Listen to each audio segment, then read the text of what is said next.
हाँ जी, तो CA intermediate वाले बच्चों के लिए एफएम और एसएम के पेपर के लिए एक बहुत ही इंपॉर्टेंट वीडियो में लेके आया हूँ। आपकी तैयारी बहुत जोरों शोरों से चल रही होगी। आई होप एंजॉय कर रहे होगे आप और अब कंप्लीशन की तरफ होगे, तो डरिएगा मत। जितना भी हो गया है वो आपके लिए इनफ होगा, पेपर में उसी में से आ जाएगा। कुछ चीज़ें मैं डिस्कस कर लूँ क्योंकि एक नया अटेम्प्ट है, पहली बार पेपर पैटर्न आने वाला है।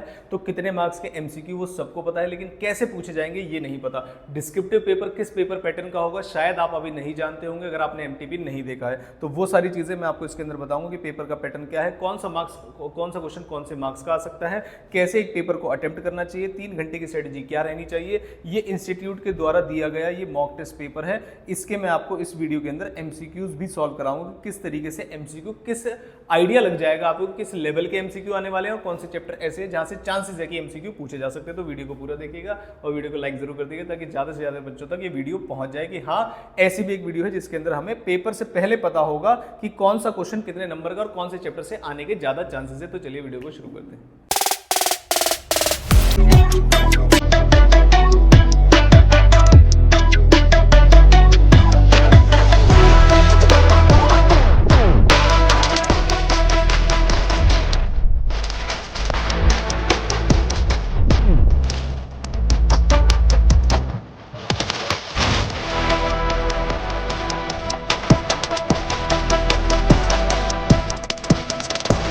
तो किसी भी पेपर को करने से पहले बहुत ही इंपॉर्टेंट होता है जानना कि आपका पेपर कैसा दिखने वाला है, मतलब उसका पैटर्न क्या होने वाला है। तो पैटर्न बड़ा ही सिंपल रखा है आईसीआई ने। क्वेश्चन नंबर जो फर्स्ट है वो एमसीक्यू बेस्ड क्वेश्चन होगा, जिसमें से आपको 15 मार्क्स के एमसीक्यूज पूछे जाएंगे।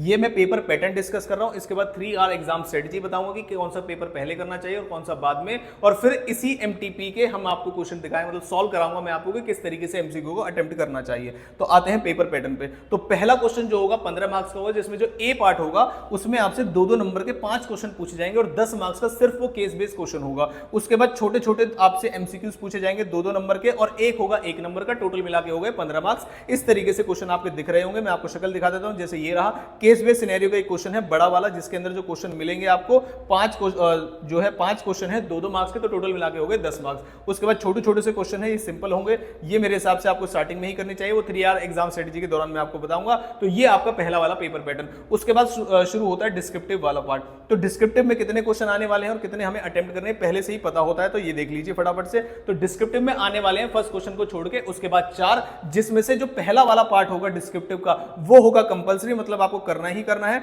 और उसके बाद जो रिमेनिंग आपको 3 और 4 तक मिलेंगे, उसमें से कोई 2 क्वेश्चन आप सॉल्व कर सकते हैं और 1 को छोड़ सकते हैं। पेपर में ये जो 10-10 नंबर के क्वेश्चन आएंगे, ये 8+2 के पैटर्न पे आने के चांसेस हैं कि मतलब 8 मार्क्स का प्रैक्टिकल और 2 मार्क्स के उससे रिलेटेड कोई छोटी मोटी थ्योरी आपसे पूछ लेगा। हर एक क्वेश्चन आपको 8+2 के पैटर्न पे मिलेगा और जो लास्ट क्वेश्चन होगा वो शायद आपको पूरा का पूरा थ्योरी ही मिलेगा। तो जिनका प्रैक्टिकल पार्ट स्ट्रांग नहीं है वो थ्योरी जरूर करके जाइए। जिनका प्रैक्टिकल पार्ट स्ट्रांग है लेकिन ऐसा लग रहा है कि डाउट आ सकता है, वो भी अपने लास्ट कुछ अटेम्प्ट की एमटीपी आरटीपी के थ्योरी पढ़ के जा सकते हैं। हो सकता है क्वेश्चन उसी में से आ जाए। लेटेस्ट एमटीपीज में आपको इसके इसी वीडियो के डिस्क्रिप्शन बॉक्स में डाल दूंगा। दोनों सीरीज 1 और सीरीज 2 शायद कुछ बच्चों को मिलती नहीं है। तो मैं इसका पहला वाला जो पार्ट है वो हमने डिस्कस कर लिया है। वो है पेपर पैटर्न कैसा होगा, बड़ा सिंपल है। पहला क्वेश्चन 15 मार्क्स का हटा दीजिए। सेकंड डिस्क्रिप्टिव पार्ट में जो पहला क्वेश्चन होगा वो कंपलसरी होगा 15 मार्क्स के लिए। फिर उसके बाद 10-10 नंबर के हमारे पास 3 क्वेश्चन होंगे, जिसमें से हमें 2 करने हैं। खत्म हो गया एफएम का। फिर आते हैं 3 एग्जाम स्ट्रेटेजी। मतलब क्या है इसका, 3 घंटे के दौरान जब भी 2 पेपर मर्ज होते हैं, यानी कि जो एफएम है और जो एसएम है, जब भी ये मर्ज होगा तो आपको पेपर किस तरीके से सॉल्व करना है जरा ध्यान से देखिएगा। मेरे हिसाब से सबसे पहले जो आपको करना चाहिए वो है एफएम। और एफएम में भी कई बच्चे पूछते हैं कि एमसीक्यू पहले पढ़ें या डिस्क्रिप्टिव पहले पढ़ें, तो मैं इसके 2 पार्ट बना देता हूं। एफएम में आपको पेपर को कैसे सॉल्व करना है, पहले आप उठाइएगा एमसीक्यूज और फिर उठाइएगा डिस्क्रिप्टिव। लेकिन इसमें भी कैच है, जरा ध्यान से देखिएगा। एमसीक्यू जब भी आप पढ़ेंगे तो एमसीक्यू 2 पार्ट में है। एक तो जो केस बेस्ड वाला एमसीक्यू है पहला वाला, और दूसरा जो रिमेनिंग 3 है, जैसा कि मैंने आपको दिखाया, एक 2 नंबर वाला और एक 1 नंबर वाला, तो रिमेनिंग 3 है। तो अगर आपको केस बेस पढ़ के ऐसा लग रहा है कि कुछ एलिमेंट्स ऐसे हैं मुझसे स्टार्टिंग में सॉल्व नहीं होंगे, मेरा टाइम ज्यादा लग जाएगा, तो पहला स्टेप ये है कि आप फर्स्ट 3 रिमेनिंग एमसीक्यूज करेंगे, मतलब 2 नंबर 2 नंबर और 1 नंबर, और 5 नंबर कर लेंगे सिक्योर। फिर उसके बाद जाएंगे आप डिस्क्रिप्टिव पेपर पे और पक्का पक्का जो इसका पहला पार्ट होगा, फर्स्ट के 3 पार्ट आएंगे ABC 15 मार्क्स के लिए। इनमें से आपको पक्का पक्का क्वेश्चन आएंगे। इसमें मुश्किल क्वेश्चन कभी भी नहीं पूछे जाते हैं और आपको क्वेश्चन आते होंगे 3 में से 2 आते हैं, तो पहले 2 करिएगा। तो आप डिस्क्रिप्टिव सबसे पहले पेपर उठाया, रिमेनिंग 3 एमसीक्यू के छोटे छोटे आपसे सॉल्व हो जाएंगे, पेपर के फ्लो में आ जाओगे आप। फिर उसके बाद डिस्क्रिप्टिव उठाओगे आप और डिस्क्रिप्टिव में से छोटे छोटे क्वेश्चन को सॉल्व कर दोगे। तब आप किसी बड़े क्वेश्चन सेकंड और थर्ड, जो कि बड़े क्वेश्चन बड़े चैप्टर से आने वाले हैं, तब आप किसी और चैप्टर पे जाइएगा। नेक्स्ट आते हैं फोर्थ वाले पे, वो थ्योरी होगी, तो अगर आप थ्योरी पढ़ के आए हैं, डिस्क्रिप्टिव में पक्का पक्का एक चैप्टर तो आपका 110% आने वाला है, वो है इन्वेस्टमेंट डिसीजन। कोई भी बच्चा उस चैप्टर को छोड़ के ना जाए। अगर अब आपने अभी तक वो वीडियो नहीं देखी है या छोड़ के जाने का सोच रहे हैं, तो एक वीडियो मैंने आपको डाली है, वन शॉट वीडियो है इन्वेस्टमेंट डिसीजन के, ऑल पॉसिबल क्वेश्चन मैंने उसके अंदर डिस्कस किए हैं। कल रात को 12 बजे वीडियो डली है, तो आप उसको जल्दी ही आप प्लेलिस्ट में या वीडियोज में रिसेंट में चेक कर सकते हैं। बाकी क्वेश्चन कहां से आने के चांसेस है, 5-5 नंबर के, डिविडेंड डिसीजन है, रेशियो है, कैपिटल स्ट्रक्चर है, कैपिटल स्ट्रक्चर से बड़ा क्वेश्चन भी आ सकता है, कॉस्ट ऑफ कैपिटल से भी बड़ा क्वेश्चन आ सकता है। तो ऐसे कुछ चैप्टर हैं जहां से बड़े क्वेश्चन आ सकते हैं, लिवरेजेस से भी बड़े छोटे क्वेश्चन कैसे भी मिक्स करके पूछे जा सकते हैं। तो मेरे हिसाब से आपको इस तरीके से अपने पेपर को, पैटर्न को अटेम्प्ट करना चाहिए। पहले आप करिए फर्स्ट रिमेनिंग 3 एमसीक्यूज, फिर आप करिए इस तरीके से क्वेश्चन, और लास्ट में एसएम में जाने से पहले केस बेस्ड क्वेश्चन को अटेम्प्ट कर दीजिएगा। टाइम कैसे एलोकेट करना है, तो मान लीजिए मैंने कहा 2 बजे आपका पेपर शुरू हो गया है, तो आप मेजोरिटी हिस्सा देंगे एफएम को, क्योंकि उसी में आप ज्यादा स्कोर करने वाले हैं। तो 2 बजे से लेके 3:45 तक आप उस पेपर को, क्या नाम है, एफएम को ही करेंगे। 1-2 मिनट, 5-10 मिनट बहुत बड़ी बात नहीं है, तो ये आप देख के चलेंगे, बहुत जरूर लेके जाएंगे। और उसके बाद इफेक्टिवली आप शुरू कर देंगे 3:45 पे, और आप एसएम लिखिएगा 4:45 तक। 1 घंटा दिया मैंने आपको बस एसएम लिखने के लिए, बहुत ज्यादा नहीं है, एमसीक्यू पैटर्न पे ही है, और छोटे छोटे क्वेश्चन आपसे पूछे जाने वाले, 5-5 नंबर के लेंदी आंसर वो आपसे नहीं चाहते हैं। जब आप 4:45 तक चलेंगे, तो लास्ट में आपके पास बचेंगे 15 मिनट्स। वो 15 मिनट्स आप अच्छी तरीके से यूटिलाइज कर सकते हैं। मैंने आपका ये वाला क्वेश्चन भी नहीं छुड़वाया, कर लेना, एफएम को छोड़ने से पहले ही अटेम्प्ट कर लेना। अब जब लास्ट के 15 मिनट बचेंगे, तो आपको देखना है कि क्या किसी प्रैक्टिकल क्वेश्चन का कोई पार्ट तो नहीं छोड़ दिया आपने। अगर थ्योरी करने का डिसाइड किया, उसे छोड़ दिया है, तो आप थ्योरी कर सकते हैं, एसएम वाले क्वेश्चन अटेम्प्ट कर सकते हैं, लेकिन आपके पास लास्ट में 15 मिनट जरूर होने चाहिए। इसलिए आपको 3 आवर्स एग्जाम स्ट्रेटेजी इस तरीके से फॉलो करनी है। पहले आपको उठाना है एफएम, और एफएम में भी कैसे करना है मैंने आपको बता दिया। 1 घंटा देना है आपको एसएम को, और लास्ट में एसएम के क्वेश्चन बच जाए तो एसएम करिएगा, एफएम के क्वेश्चन बच जाए तो करिएगा। ये कंट्रोल आपके पास लास्ट में होना चाहिए। ये थी मेरी 3 आवर एग्जाम स्ट्रेटजी। फिर क्या कुछ एमसीक्यूज भी सॉल्व करके दिखाता हूं आपको, तो एमटीपी 1 के ही सारे एमसीक्यूज में सॉल्व करा देता हूं इसी वीडियो के अंदर, ताकि आपको थोड़ा एक आइडिया लग जाए कि कितना समय हमें डिवोट करना चाहिए। तो जैसे मैंने कहा, मेरे पास एक पेपर आया, मैंने कहा पहले वाले एमसीक्यू को मैं छोड़ देता हूं, सीधा आता हूं सेकंड वाले पे। अभी पहला भी कराऊंगा। Ramu limited wants to implement a project which requires 25 lakhs in required following option. तो पहला ऑप्शन मेरे पास है ऑप्शन नंबर 1, जिसमें सारा का सारा पैसा जो है इक्विटी शेयर से है। 2500 शेयर है, 100 रुपए का ईच है, तो 25 लाख हो गए मेरे कंप्लीट। नेक्स्ट आया इक्विटी शेयर्स ऑप्शन 2 में 12% प्रेफरेंस भी है और डिवेंचर्स भी हैं इसमें। तो अगर मैं इसे टोटल करूं, तो यहां से हो गया 10 लाख, और यहां से हो गया 5 लाख, और यहां से हो गया फिर से डिवेंचर से 10 लाख। तो टोटल मिला के ऑप्शन नंबर 2 में भी मेरे पास कितने पैसे आ गए, 25 लाख। हमसे पूछा क्या है, ये चेक कर लेते हैं। What is the indifference point. अगर आपने अभी तक नहीं पढ़ा है कि इंडिफरेंस पॉइंट क्या होता है, तो इंडिफरेंस पॉइंट वो होता है जिस लेवल के ईबीआईटी पे किसी भी ऑप्शन में, किसी भी फाइनेंसिंग ऑप्शन का डेट ज्यादा हो, कैपिटल स्ट्रक्चर में, या प्रेफरेंस हो, इक्विटी हो, कोई भी मिक्स हो, ईपीएस सेम आएगा। तो उसका फॉर्मूला क्या होता है, मैं इन्होंने लगाया हुआ है, यहीं पे दिखा देता हूं आपको। ये इसका फॉर्मूला होता है EBIT minus interest 1 minus tax rate divide by N, और प्रेफरेंस डिविडेंड है तो प्रेफरेंस डिविडेंड को भी माइनस कर देंगे। जो पहला वाला ऑप्शन है ईबीआईटी को ईबीआईटी छोड़ देंगे। पहले वाले ऑप्शन में कोई इंटरेस्ट नहीं है, तो इंटरेस्ट में 0 रखा। 1 माइनस टैक्स रेट लगाया हमने, तो इससे कोई फर्क नहीं पड़ता, और डीपी आपको मिल जाएगा यहाँ पर। तो यहाँ से मेरी एक इक्वेशन बनेगी, ईबीआईटी मैंने रखा x minus 0, 1 minus tax rate, और नीचे डिवाइड कर दिया नंबर ऑफ इक्विटी शेयर से।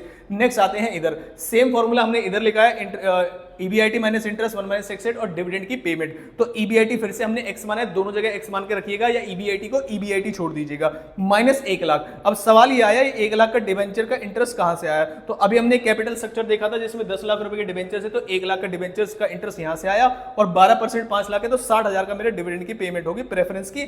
कई सारे बच्चे इस वाले पॉइंट को भूल सकते हैं, तो मैंने यहां पर लिखा कि 60,000 रुपए की मेरी पेमेंट है, किसकी, प्रेफरेंस डिविडेंड की, और डिवाइड करेंगे नंबर ऑफ शेयर से। नंबर ऑफ शेयर कहां से पता चले, ये रहे बिल्कुल simple, number of share 10,000 shares उसने क्वेश्चन में ही गिवन है। इस पूरी इक्वेशन को जब आप इधर उधर करके सॉल्व करेंगे, ध्यान रखिएगा, कोशिश करिएगा कि चीजों को सिंप्लीफाई कर लीजिएगा। जैसे ये वाला 10,000 वाले सारे जीरो उड़ा दीजिए, 3 जीरो उड़ा दीजिए, ये उड़ा दीजिए।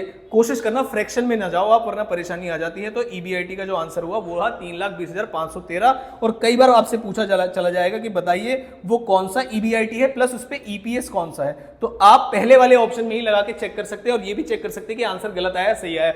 इसमें भी ईबीआईटी पुट कर दीजिए ऑप्शन नंबर 1 में, और इसमें भी ईबीआईटी पुट कर दीजिए, कॉरस्पॉन्डिंग ईपीएस सेम आएगा दोनों में। तो इसका मतलब आपने ईबीआईटी सही निकाला है। तो यहां से आप हिंट ले सकते हैं, इस क्वेश्चन का आंसर आसानी से कर सकते हैं, कैलकुलेशन आप कर लेंगे। नेक्स्ट क्वेश्चन पे आता हूं मैं। मतलब मेरा कहने का ये है कि अगर स्टार्टिंग का केस बेस वाला क्वेश्चन छोड़ के आप अगले पे आएंगे, तो जल्दी शुरू हो जाएगा आपका पेपर, मार्क्स जल्दी कवर होने लगेंगे। थर्ड क्वेश्चन पे आता हूं।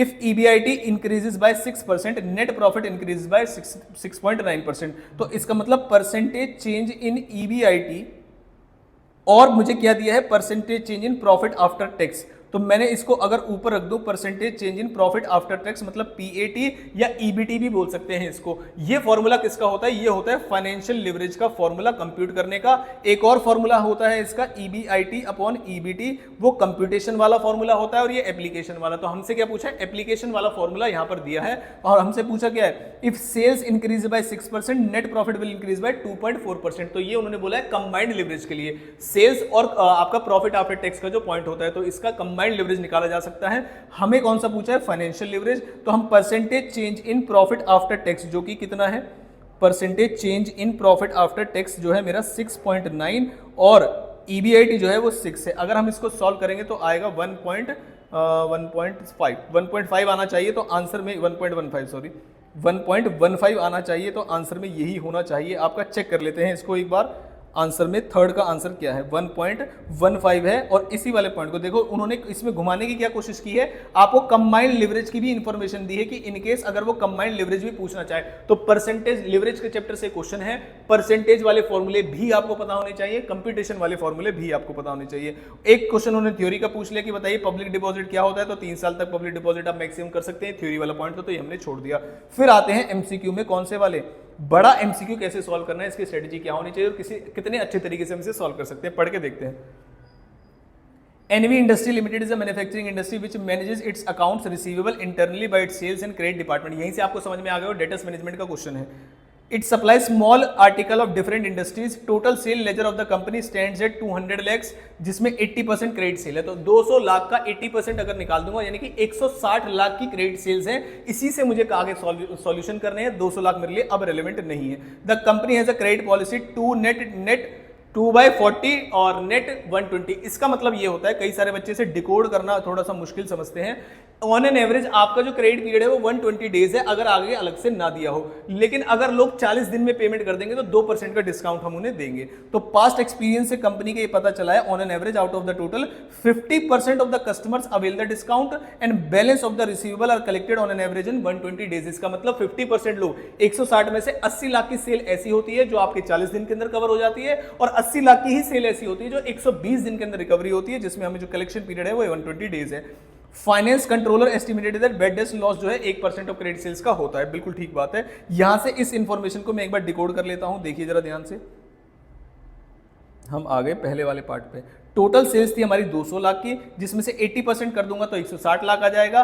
40 दिन में देने वाले लोग 80 लाख वाले हैं और 120 दिन में लेने वाले लोगों की सेल भी 80 लाख है। On an average debtor collection period अगर मैं निकालने लगूं तो कैसे निकलेगा, देखना जरा ध्यान से। इसे वेट देते हैं, वेट देते हैं कि कितने परसेंट लोग, अगर 60-40 होता है तो 0.6 से मल्टीप्लाई करते, तो 20 दिन में पेमेंट करने वाले कितने लोग हैं, 40 दिन में पेमेंट करने वाले कितने लोग हैं, 0.5 मतलब 50%, और प्लस 120 दिन में पेमेंट करने वाले कितने लोग हैं, वो भी 0.5, और डिवाइड बाय टोटल वेट मतलब 1 से मैंने डिवाइड कर दिया इसको। जब हम इसको सॉल्व करेंगे तो ये आएगा आपका आधा हो जाएगा और ये भी आधा हो जाएगा, 80 और डिवाइड बाय 1। तो आंसर क्या आने वाला है आपका, on an average debtor collection period जो है आपका 80 डेज का आ गया। इसका मतलब आगे की जो कैलकुलेशन सॉल्व होगी, कुछ बच्चों ने ऐसा डिबेंचर के केस में भी किया होगा, जब अलग अलग रेट से आता है तो ऑन एन एवरेज डिबेंचर का रेट निकालते हैं कैपिटल स्ट्रक्चर में, उसी कंसेप्ट से 80 days on an average debtor collection period हो गया। तो एवरेज रिसीवेबल हम कैसे निकालेंगे, अब इसमें 80 डेज का ये ऐसे इन्होंने निकाला है, 160 लाख का 80 डिवाइड बाय 360 करेंगे, क्वेश्चन ने लिखा होगा वहां पर अज्यूम नंबर ऑफ डेज, आप भी अज्यूम कर सकते हैं। उसके बेस पे जो एवरेज कलेक्शन पीरियड आया है वो आया है, एवरेज रिसीवेबल जो आए हैं वो है 35,55,560। ध्यान रखिएगा, इसी वाली अमाउंट पे ही क्या निकलता है, इसी वाली अमाउंट पे ही कमीशन निकलता है और इसी वाली अमाउंट पे ही रिजर्व निकलता है। ध्यान रखिएगा, माइनस करके नहीं, डायरेक्ट इसी अमाउंट पे निकलता है। तो क्या क्वेश्चन ने उनसे रिलेटेड बातें कही है, जल्दी से पढ़ लेते हैं।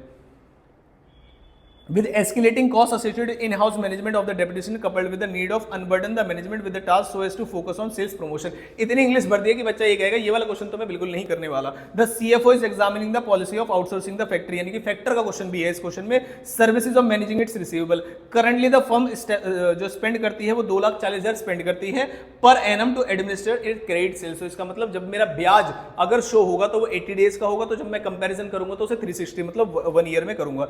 These are avoidable payable as per factoring is prepared by the firm buying the firm's receivable. The main element of the proposal are कि फैक्टर जो है 2% कमीशन चार्ज करेगा और आपको एडवांस भी दे देगा 18% के रेट पे, लेकिन 10% का रिजर्व रखेगा। तो दो चीजें जो मैं आपको बता रहा था वो है मेरी ये कमीशन 2% की और 10% का रिजर्व। ये दोनों ही अमाउंट आपके एवरेज रिसीवेबल्स पे निकालेंगे जो हमने अभी अभी निकाले हैं 35,55,556। तो 35,55,556 पर ही आप निकालेंगे 2% और 35,55,556 का ही 10% का रिजर्व रख लेंगे। इन एवरेज रिसीवेबल्स में जो हमारे किसके पास होंगे, हमारे फैक्टर के पास होंगे, जो उसने हमें देने चाहिए, उसमें से वो अपना कमीशन हटा लेगा और उसमें से 10% का रिजर्व बचा लेगा। जो नेट अमाउंट उसकी मेरे पास आएगी वो आएगी मेरे लिए कि इतना अमाउंट वो मुझे दे सकता है आगे के लिए। तो जो ब्याज लगेगा आपका वो इसी अमाउंट पे लगेगी, अमाउंट अवेलेबल फॉर एडवांस, वो ब्याज इसी पे लगाएंगे। ब्याज मेरा कितना लगेगा 18%। किस रेट से लगेगा 18% के रेट से लगेगा, कितने दिन के लिए 80 डेज के लिए। तो ये अमाउंट आ जाएगी 1,25,156। और अगर आप इसे एनुअल में कन्वर्ट करना चाहते हैं तो ऊपर मल्टीप्लाई कर दीजिएगा आप किससे 360 से और नीचे डिवाइड कर दीजिएगा 80 से। तो ये एनुअल आपका इंटरेस्ट आ जाएगा। और कमीशन को भी आप ऐसे ही करेंगे कि कमीशन भी अगर आपको एनुअल निकालनी है तो कमीशन भी इसी तरीके से आप निकाल सकते हैं। तो आ जाते हैं annual factoring cost of company. तो फैक्टरिंग कमीशन आपकी 71,111 थी, ये रही।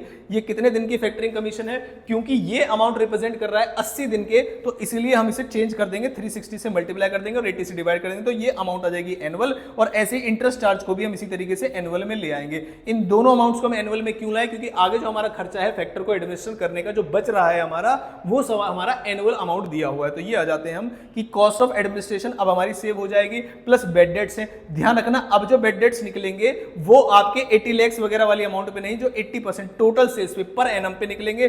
1% का है जो कि अवॉइड किया जा सकता है। तो 4 लाख का खर्चा ऐसा है जो अवॉइड किया जा सकता है, जबकि हमारा खर्चा हो रहा है उस पे 8,83,200 का। तो इसका मतलब फैक्टर को पेमेंट करने की जो अमाउंट है वो ज्यादा है और जो सेविंग है वो है कम। तो नेट एक्स्ट्रा कॉस्ट अगर आप हमसे पूछेंगे तो वो है 4,83,200 जो फर्म को एक्स्ट्रा बियर करनी पड़ेगी। अगर मैं इसकी इफेक्टिव कॉस्ट ऑफ फैक्टरिंग निकालूं तो 4,83,200 प्लस उसने नेट अमाउंट हमें कितनी दी है, तो जो नेट अमाउंट एडवांस की पे करेगा वो 30,03,733 पे करेगा, जिससे हम डिवाइड कर देंगे तो रेट आ जाएगा आपका 16.09%। अब देखते हैं क्वेश्चन ने हमसे पूछा क्या क्या है। तो पहले क्वेश्चन ने क्या पूछा, उसने कहा एवरेज लेवल ऑफ रिसीवेबल्स कितने होंगे, तो वो हमने निकाल दिया था। ये अमाउंट आई थी हमारी 35,55,556। तो फर्स्ट का जो आंसर होना चाहिए वो होना चाहिए बी। कहां लिखा है उन्होंने, यस। नेक्स्ट उसने कहा कि नेट एडवांस हमें कितना मिलेगा, तो वो हमने माइनस करके दिखाया था 30,03,733। कॉस्ट ऑफ फैक्टरिंग कितनी आ जाएगी कंपनी के लिए, तो हमारी टोटल जो कॉस्ट फैक्टरिंग की आ रही थी, ध्यान रखना नेट नहीं पूछा उसने, टोटल पूछा है, तो 8,83,200। इसका आंसर जो होना चाहिए वो ए वाला आंसर होगा। इसमें गलत नेट वाली अमाउंट मत लिख देना।